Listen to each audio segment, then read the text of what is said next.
Welcome, beautiful souls, to I Care About You, the podcast where we talk about life, life's challenges, and where we're going and what we're going to do as we move forward in our path at life. Today, I am excited to welcome Sairan Aqrawi, midlife business strategist, mentor, speaker, coach, and founder of GemThrive. She's going to help us figure out where we're going next and what we're doing and talk about some of the things that get in the way when we're walking through life. So please welcome Sairan to the pod. Welcome, Sairan. I'm so happy to have you here on the podcast. It's such a treat. It's such a great conversation about, we all struggle with how to reach our dreams and our goals and all the things that can get in the way on our travels there. And I'm so happy to have you here imparting your wisdom with us. Thank you so much, Juliana, for having me. It's my pleasure. You know, that's kind of something that I really get from you and your Instagram is that fear that keeps us from our dreams, those emotions that keep us from moving up that staircase to what's on the top there, what our dreams or our goals. And do you have any sort of explanation or understanding or advice you can give us around the emotional side of success and how those emotions can really hold us back from achieving? Yes. As you said, those emotion and fear, they are like already established belief that we have for a long time. So it did not establish like last night. We have it already in our mind and it's controlling our subconscious. It's from, bringing up when you were a teenage, if some trauma or bad experience happened to you when you were in your 20s, that's built up and add up when you become in your 40 and 50, you kind of gain that extra fear. I'm not starting a business. I'm not doing a new job. I'm not going to have a new relationship because I get to a failure. And those negative connotation, Juliana, normally we create those label to us. We don't hear it, not necessarily we hear it from others, we tell ourselves. So we are like the bad bully to ourselves. We try to be nice and diplomatic with everyone around us, except the most important person, which is ourselves. So we said, no, I'm not starting this job. I'm not doing this because I think I'm not going to succeed. And going back to your question, I think success coming from that positive energy that you give yourself to stand up again. When I started, I didn't know what I'm doing because all my life I was doing engineering. I was just solving complex, math equation. I was able to design, building and bridges, but I didn't know what business is. And it was not hard, but it was challenging for me because all my life for 30 years, I was dealing with fact and number. So I was like the IQ part, it gotta work, 1 + 1. When I start a business, it's nothing to do with the IQ. It's the emotional intelligence.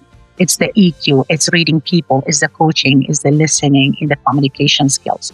So in order to tackle those fears, I always tell my client just to start before even you are ready. Because if you don't start, you're not going to pick up the momentum. You're going to keep planning. You're going to keep waiting for the perfect time. You're going to keep waiting for the perfect platform. There is nothing perfect. If you're not going to start, you cannot progress towards the best version of yourself. So what I hear you saying is that it's important to just take those first moves, even if you aren't ready, totally prepared, totally have the knowledge that you need. Yes. Okay. Totally. Because think about it. If you think about those women who inspire you, they done so good in their life. You can take from Dr. Maya Angelou, Oprah, whoever you want to name.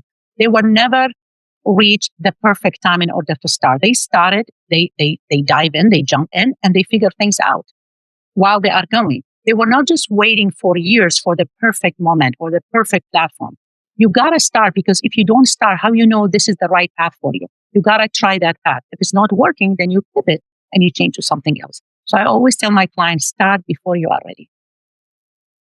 That's such great advice because you can build this big wall for yourself, right? The longer you wait, the more excuses you kind of conjure up in your mind about why you can't start today or procrastination and all those things. How do you overcome that procrastination or that,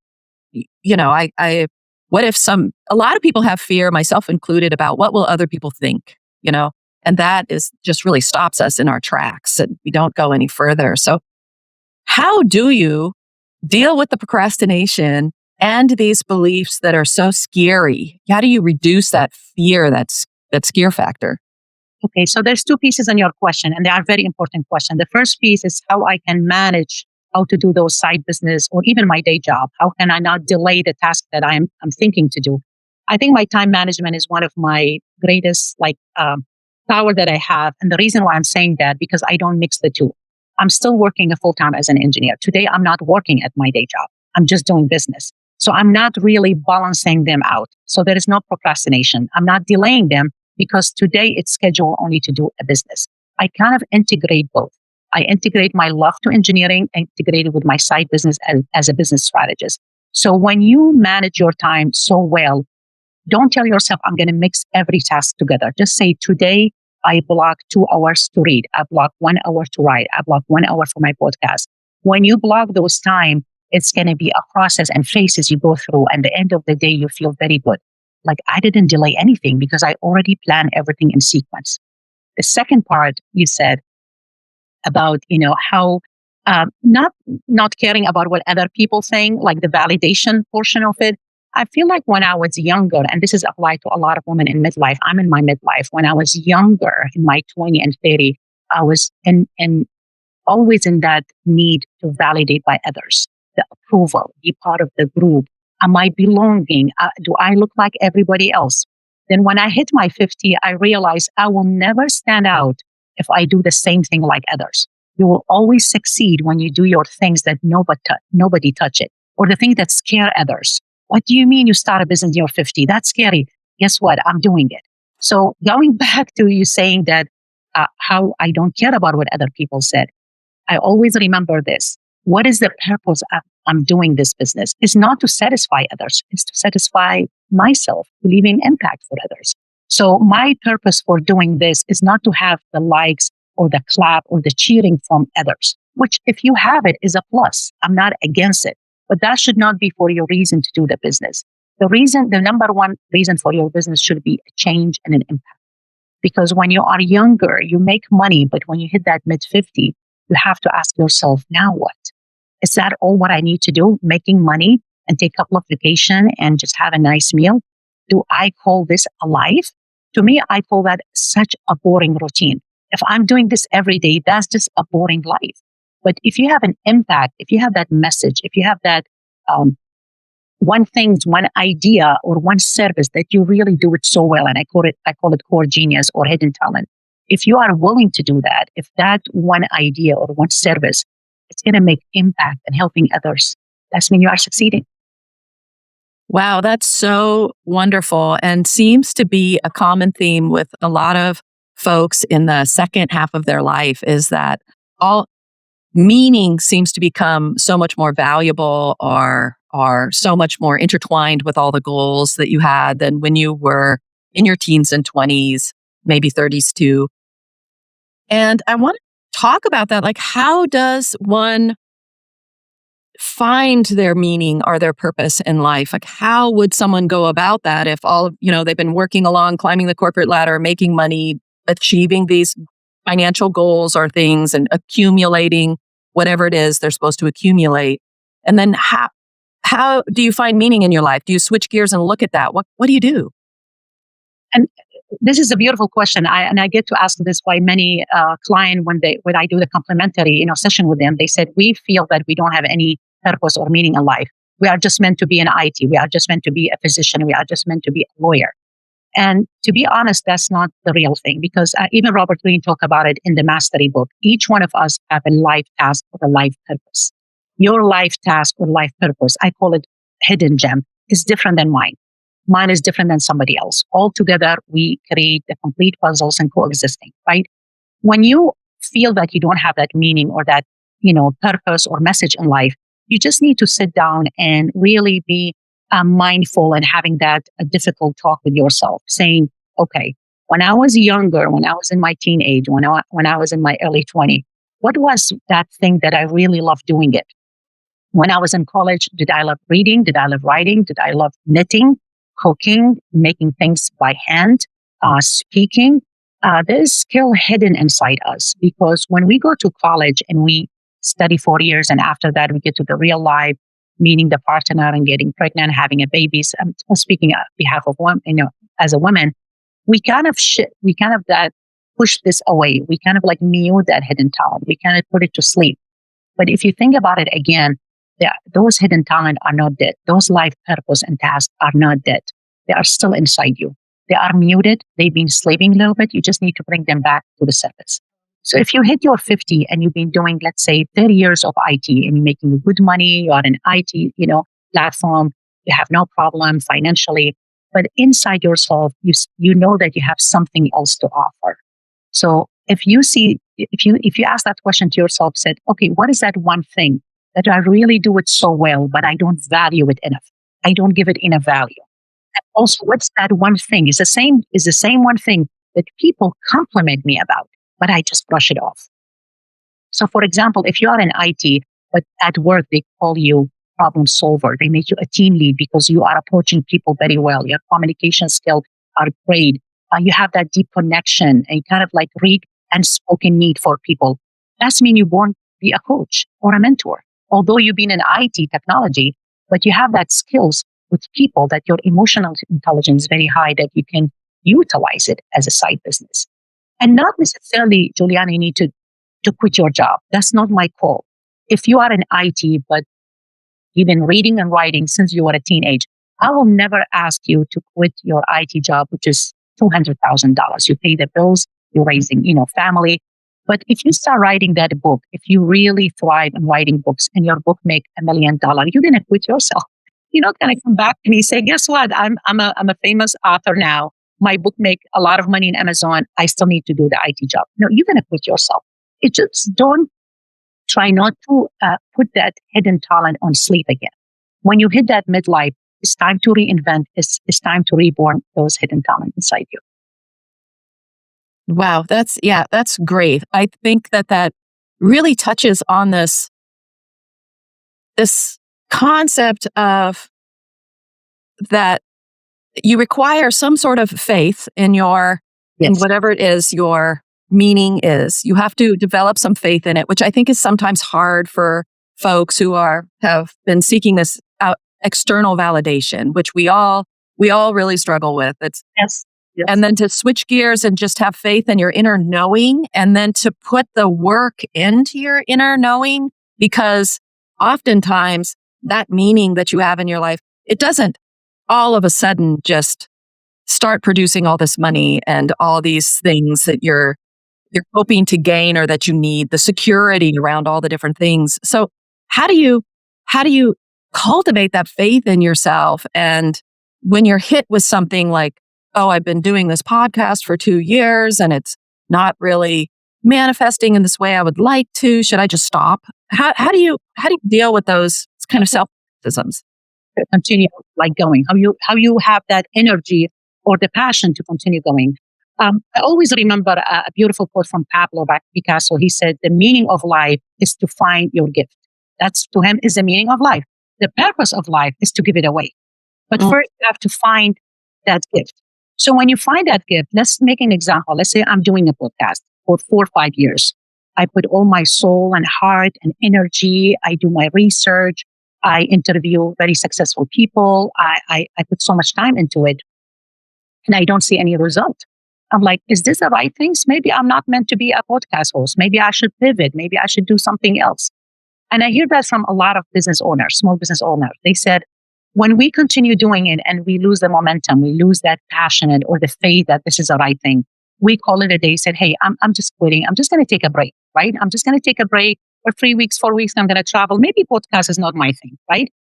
And the universe will send you a signal and a sign while you are in the break. And it's happened to me many times. I doubted my niche, or I doubted my niche in coaching and mentoring.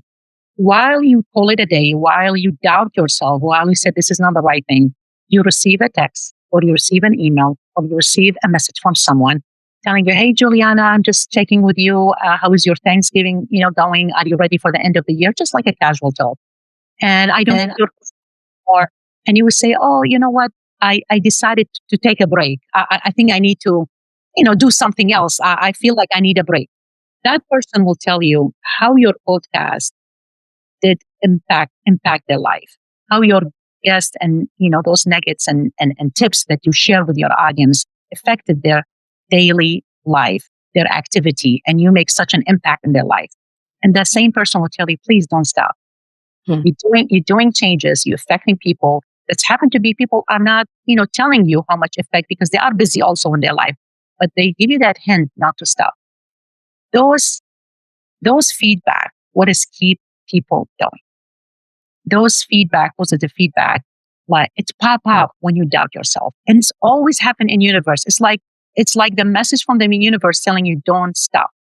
There is someone benefiting from what you're doing. You are making impact somewhere. It's just being silent. They are not telling you, right? And inside yourself also, you are not a machine. You are a human being. If your podcast make you very exhausting and you are tired, it's okay to pivot or change or even take a break because the magic happened in those silence moments.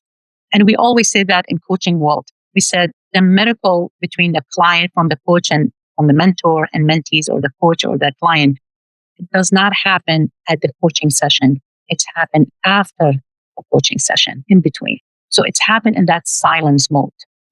When you think about what the coach said, when you think about what that podcast host said or what the guest said, right? So it's happened between that silent and you ask yourself, yeah, maybe I should take a break. I need to recharge. I need to do realignment. Maybe this is not aligning with my hidden purpose or the task or the meaning that I want to deliver to the world. So yeah, we all go through those. And if you find anyone telling you that they keep going without those hurdles or blocks, they are not telling the truth because those blocks and difficulties and wall will still be here, even if you succeed, even if your podcast make the best podcast on the year, even if your book make a lot of money. On your next project, you will start questioning your ability again. So those blocks still here. You just have to befriend them and get used to them and just keep going. That's so true. It's so true. You bring up a concept that I think a lot of us go with is that imposter syndrome. Here we are, we're doing something, but no matter how successful we are, we're always thinking someone's going to find out we aren't really the expert that we're saying we are. We aren't really this or that. And how do you tell your clients to kind of deal with that, or what mechanisms do you imply to just kind of quiet that voice a little bit and bring in some new voice? So that imposter syndrome, midlife crisis, male-dominated, all those overused statements that I don't like to use. I mean, people said, "Oh, I don't have much confidence." You haven't even started yet. You already calculated the project without even starting. These are all negative connotation that we label ourselves first. So when I tell my client, you just need to start before you are ready. Let's say if they want to speak on podcasts or they have the fear to be on stage. Unless you do the action, you're not going to get that fear away because you keep thinking about it. You keep saying it in your head. I can't, I'm not capable. I'm not too good. People will find out about you said, I'm not perfect. I'm not master. I'm not excel or skills in that task, right? But if you are not doing it at all, then what is the difference between you and a dead person? That dead person is not doing anything as well. But just by you taking the courage and the tenacity to take the first step, that's make you a better person, right? Because you are doing the first action. This is why when I have the client, I always telling them, you work around 3 major pillars. You are clear where you're going. You have to have that clarity. It's like a foundation of the building. If you don't have a great foundation, the whole building will collapse. So the clarity is your foundation. Then the second thing is the action. These are the wall and the window and the doors. These are the action you have to make in order to make that building. And the roof is the consistency. You keep doing that. So let's say, going back to the example I give, if someone having fear to be on stage or being interviewed in podcast.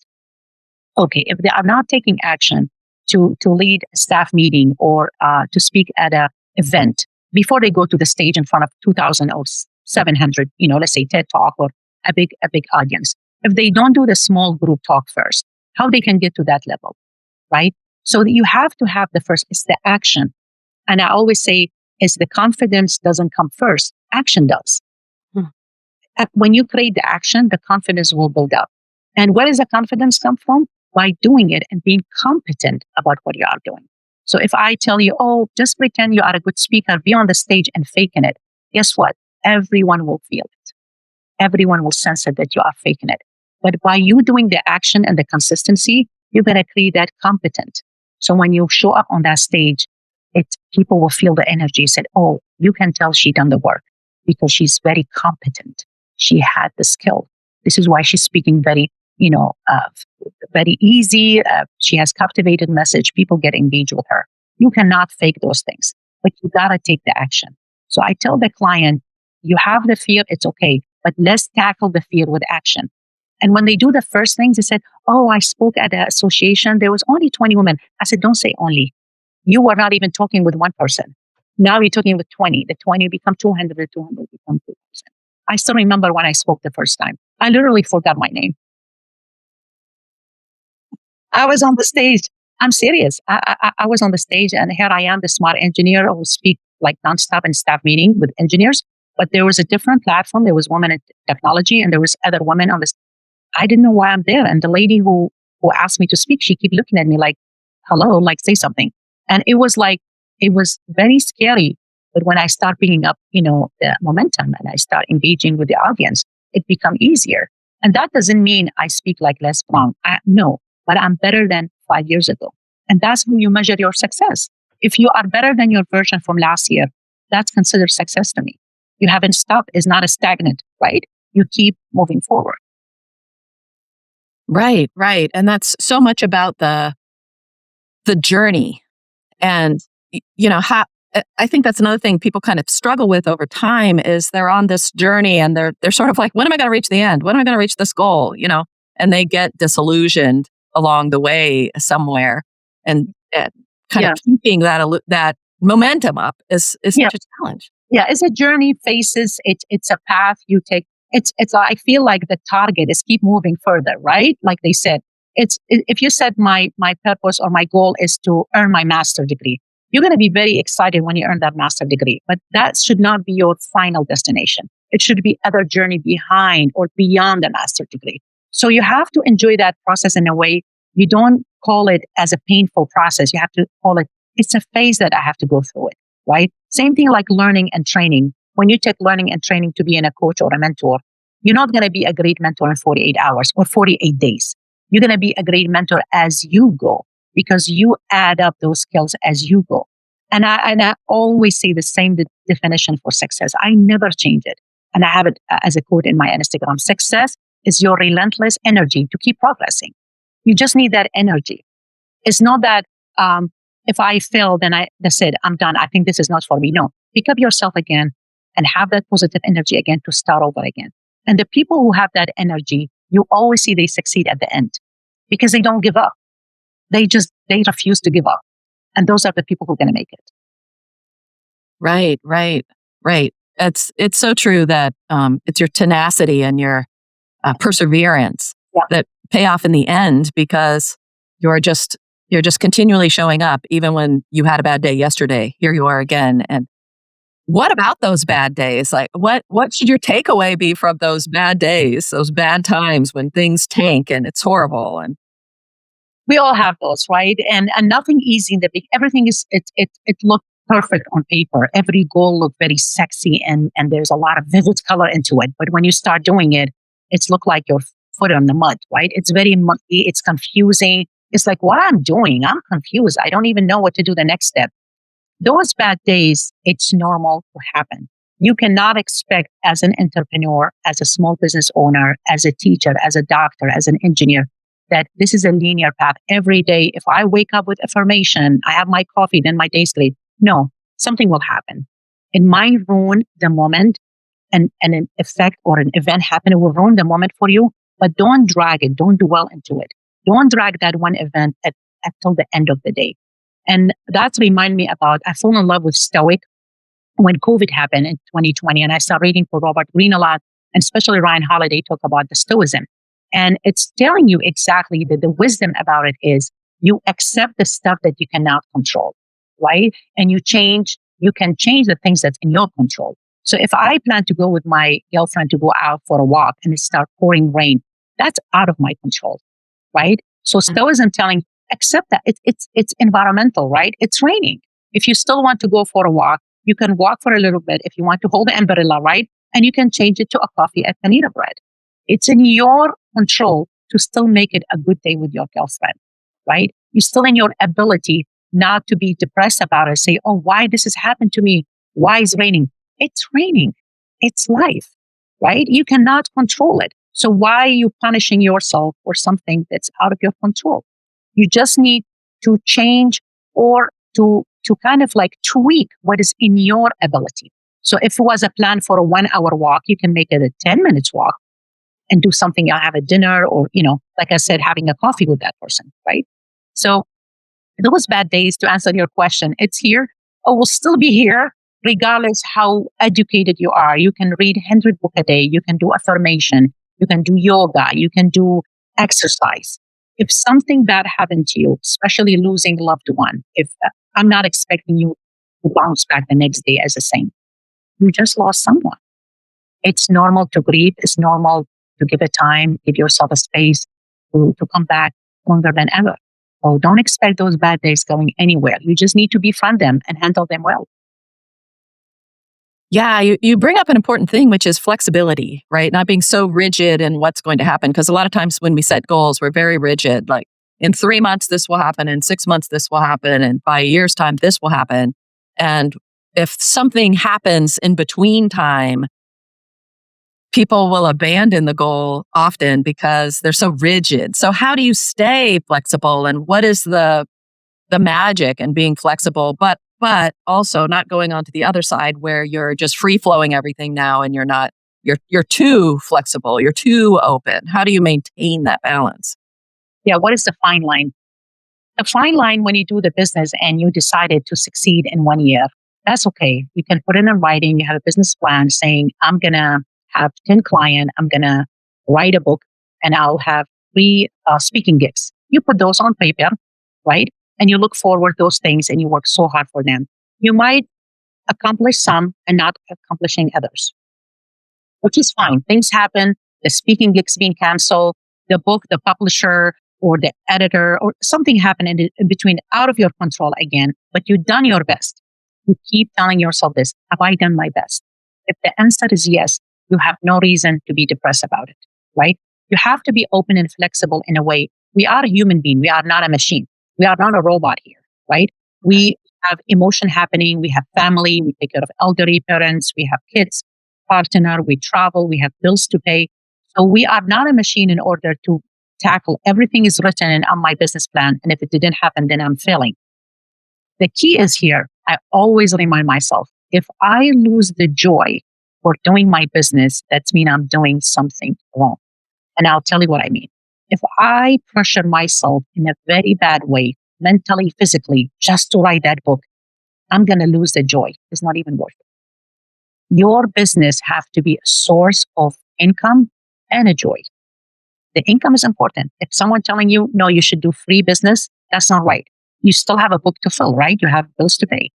But if you lose the joy of what you're doing, you should stop right away and asking, am I pressuring myself?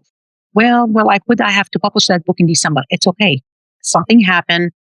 Someone was sick in the family. I had to relocate. I changed the state. I done something in my life that's affected the release of the day of I'm supposed to publish that book. So I lose the joy. It's your dream is not worth it.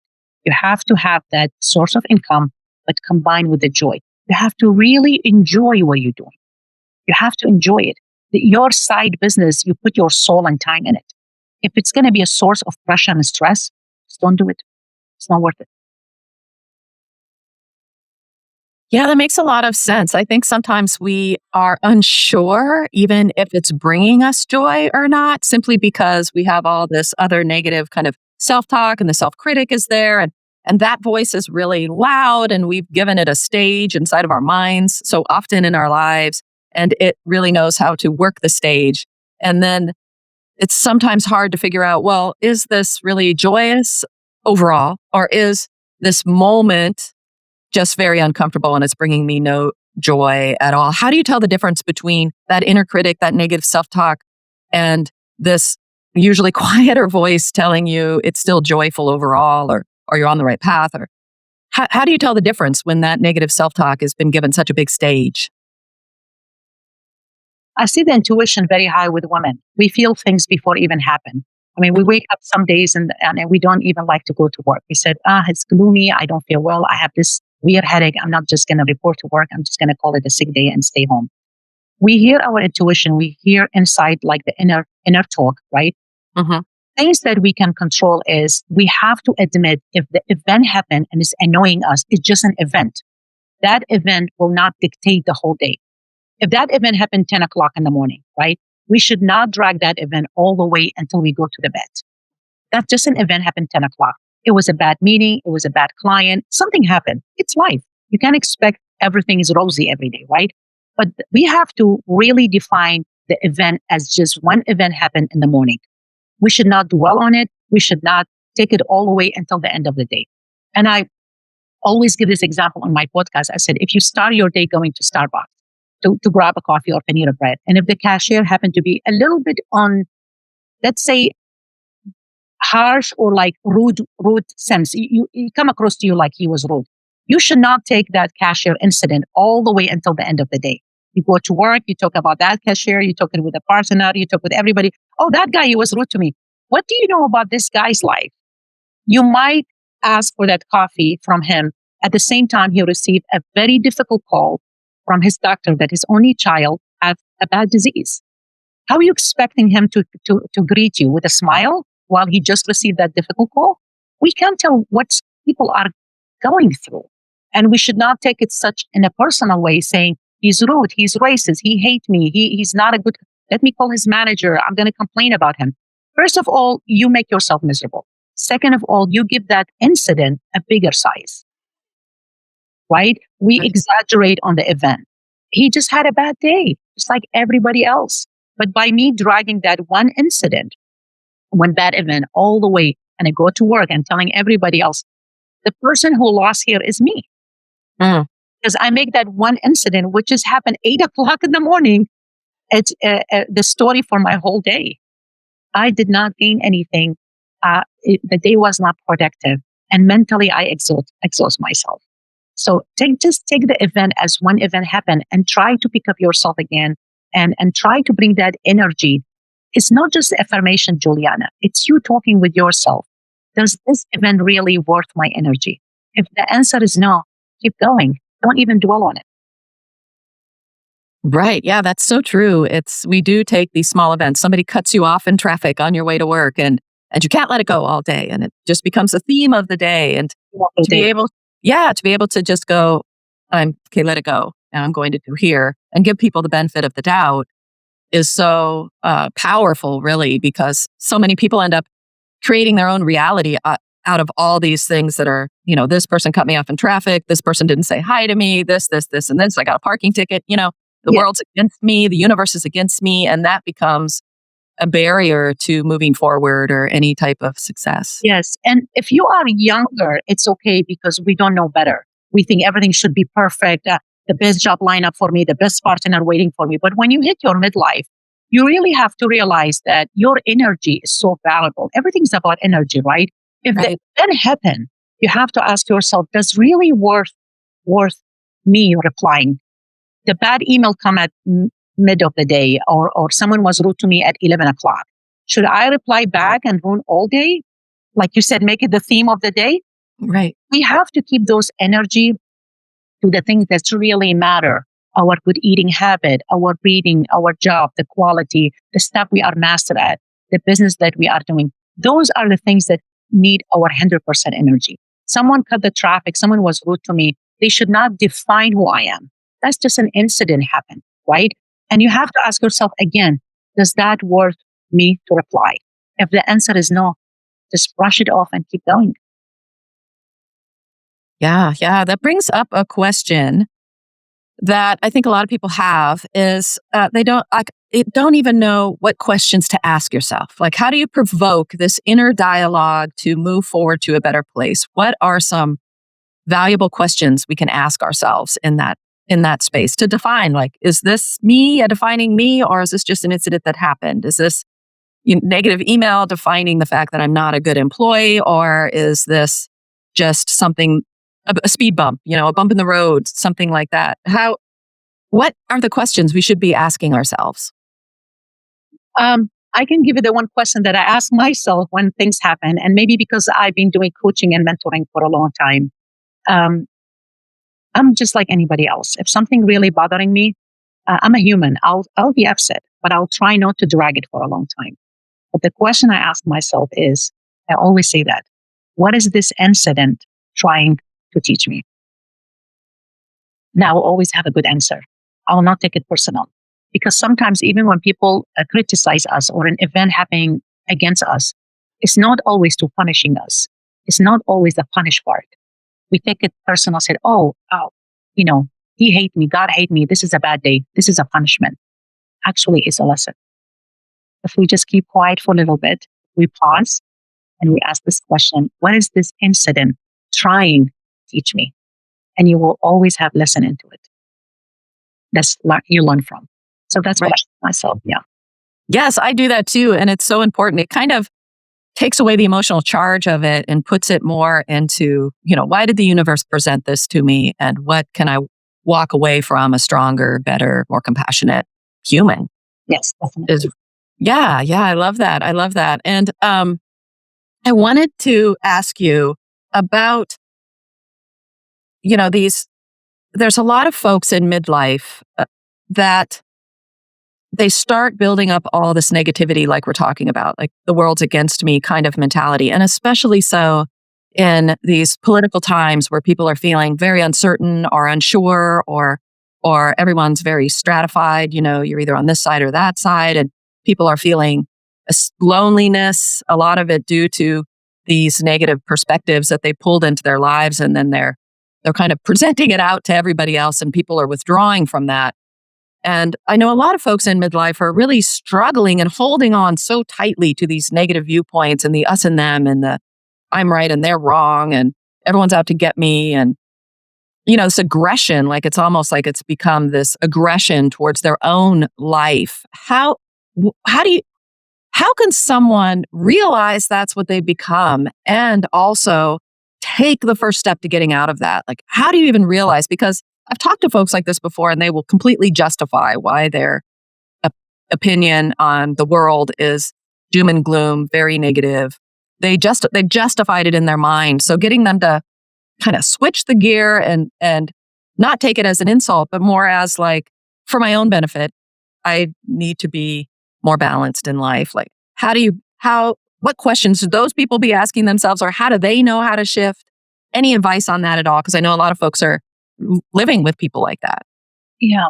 And I learned this from coaching, right? So coaching, mentoring, consulting is all different. They have different, areas.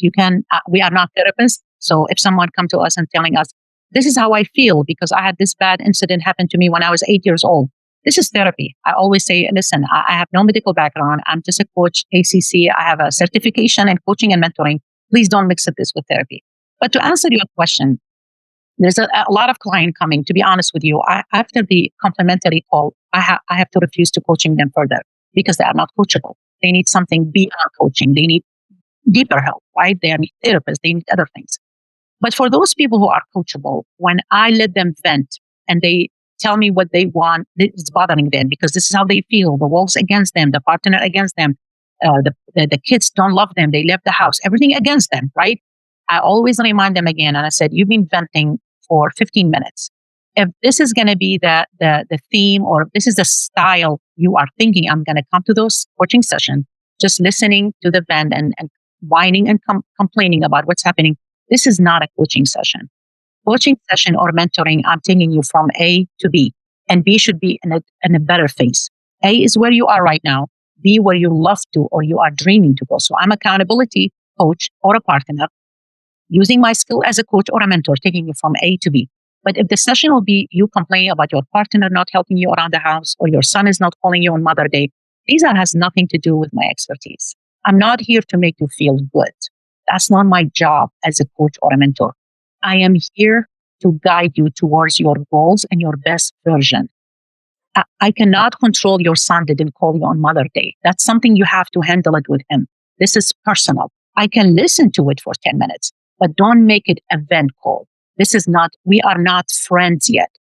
You are a client, I'm a coach. Maybe when I coach you for a while and we start picking up each other's chemistry and we start, talking more, we might end up, seeing each other for a coffee. But right now, my job is to take you from A to B. And going back to your question about those people who has those beliefs that the whole world against them, everything against them, the boss hate them, the partner against them, the kids don't love them. Normally they have needs that not been met when they were younger. So they get to that point because every time they want to express themselves, they press it on and they didn't let it out. They keep pressuring themselves to keep going, making money and paying the bills. This is why I tell my client, when you hit your midlife, this is your life. It's nobody else. You raise the kids, you are a best partner, you pay the bills, you are in your 50 now. This is your life. Own it, claim it, reinvent. Sit with yourself and say, what I want to do. I've been an engineer, I've been in IT for 30 years. That's all? That's all what I need to do? And now I'm heading to retirement and I'll just pick up a paycheck and just have a nice meal. That's it? No. You are way more valuable than that. You need to give yourself value. You've been giving it to everyone around you, to your partner, to your colleague, to your friends, to your sibling, to your parents. When you hit your midlife, this is your time. Claim it. No one will give it to you. You have to claim it, right? Right. And you start, going back to your question, how you make them shift that mindset. If they feel like the whole world against them, I always tell them, sit down, don't think about anybody. Think about yourself. What do you want to accomplish in the next 5 years? Well, I'm 50. I'm too old to start business. You haven't even started and you call yourself old. Right? You already label yourself. You are not capable. You haven't even started the first step. You haven't even read a book. You haven't even listened to a podcast or anything, right? This is time, claim it. So in order to help them to shift that mindset, always make them focus back to the main area. It's themselves. Tell them you did a great job as a parent, as a mom, as a dad. Now is your time. What do you want to accomplish? When you make them love themselves more and see their value, then they can start open up their eyes. I said, I love this. I'm going to do it. Yes, you're right.